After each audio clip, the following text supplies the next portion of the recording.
आज हरियाणा के पूर्व कृषि मंत्री और पूर्व सांसद चौधरी सुरेंद्र सिंह की 77वीं जयंती है।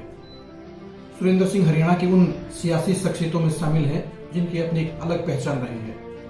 सुरेंद्र सिंह न सिर्फ विकास पुरुष चौधरी बंसीलाल के बेटे थे, बल्कि वे लाखों युवाओं की पहचान थे, लाखों युवाओं की पसंद थे, लाखों युवाओं को चाहने वाले थे। सुरेंद्र सिंह मेरे अच्छे दोस्त थे, उनके साथ लंबा समय हमने साथ गुजारा। सुरेंद्र सिंह के कई रंग मैंने देखे। सुरेंद्र सिंह के एक साथ कई ऐसी चीजें हुई जिनके बारे में किसी को नहीं पता है। सुरेंद्र सिंह जहाँ जिंदा दिली की मिसाल थे, वहीं वे भावुक इंसान भी थे, वो एक जज्बाती युवा भी थे, वो एक अच्छे पिता भी थे और वो प्रदेश का हित चाहने वाले नेता थे। सुरेंद्र सिंह के बारे में सबसे बड़ी बात यह है कि उनके साथ नाइंसाफी हुई। नाइंसाफी भी घर में हुई, पिता के हाथों हुई। बात 1999 की है, जब चौधरी बंसीलाल की सरकार गिरने के मुहाने पर थी। उस समय काफी मंत्रियों और विधायकों ने चौधरी बंसीलाल से कहा कि अगर सुरेंद्र सिंह को सीएम बना दिया जाए तो सरकार बच सकती है। लेकिन बंसीलाल वसूलों के आदमी थे, वो खुद राज करना चाहते थे। उनकी समझ में ये नहीं आया कि बेटे की ताजपोशी के साथ जहां उनकी सरकार बचेगी, वहीं उनके परिवार की सियासत नए दौर पर पहुंचेगी। चौधरी बंसीलाल की जिंदगी में सबसे बड़ी गलती यही थी। अगर उस समय चौधरी बंसीलाल सुरेंद्र सिंह को सीएम बनाने के लिए सहमत हो जाते तो आज हरियाणा की सियासत का नजारा कुछ और होता।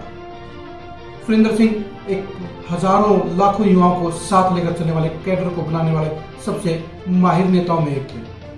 सुरेंद्र सिंह को वो प्रदेश की पॉलिटिक्स में जगह नहीं मिली जो मिलनी चाहिए थी। इसका कारण यही है कि वे कृषि मंत्री जरूर बने, वो सांसद जरूर बने, लेकिन उनके पास मौका था सीएम बनने का, और बनाने का चांस, बनाने का हक, बनाने का फैसला चौधरी बंसीलाल के हाथों में था। वो एक फैसला ऐसा रहा जिसने पूरे प्रदेश की सियासत को बदलने का काम किया।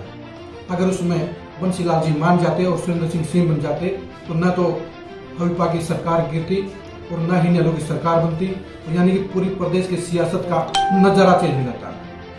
सुरेंद्र सिंह काफी एक जज्बाती युवा थे, जज्बाती नेता थे। उनके मन में कसक थी कि जैसे उनके पिता बंसीलाल ने हरियाणा का विकास किया, वो भी एक नए सिरे से हरियाणा को प्रगति के नए मुकाम पर ले जाना चाहते थे। सुरेंद्र सिंह के बारे में यह कहना भी बेहद जरूरी है कि वे एक ऐसे नेता थे जिन्होंने अपने पिता की सियासत के लिए अपना बलिदान दिया।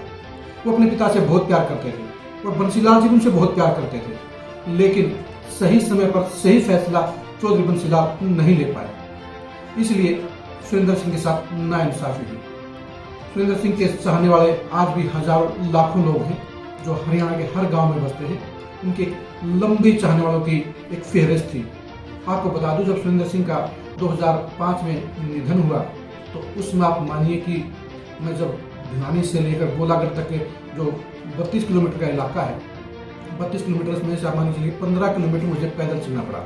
यानी सड़क के पूरी सड़क के दोनों तरफ हजारों की संख्या में गाड़ियां थी और हजारों लोग अपने महबूब नेता के अंतिम दर्शन के लिए दौड़े चले जा रहे थे। वो लोकप्रियता थी सुरेंद्र सिंह की, वो सुरेंद्र सिंह की युवाओं पर पकड़ थी, वो अपनी पार्टी के कैडर के साथ जुड़ाव था।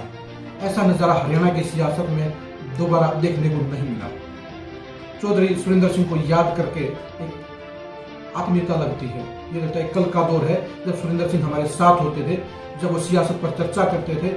दूसरी बात यह है कि सुरेंद्र सिंह ने कभी भी एहसान फरामोशी नहीं की। वो यारों के यार थे, वो निभाने वाले थे। वो अपने वर्कर का गांव वाइज नाम जानते थे, यानी अपने वर्कर की कीमत जानते थे, अपने साथी की कीमत जानते थे। अगर आज जेपी दलाल आज कहीं पर पहुंचे हुए किसी मुकाम पर बैठे हैं तो कहीं न कहीं उसके पीछे चौधरी सुरेंद्र सिंह का भी हाथ रहा है।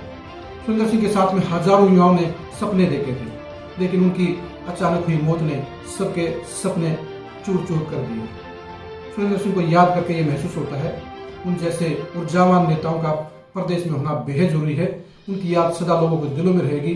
उनको सत श्रद्धांजलि है।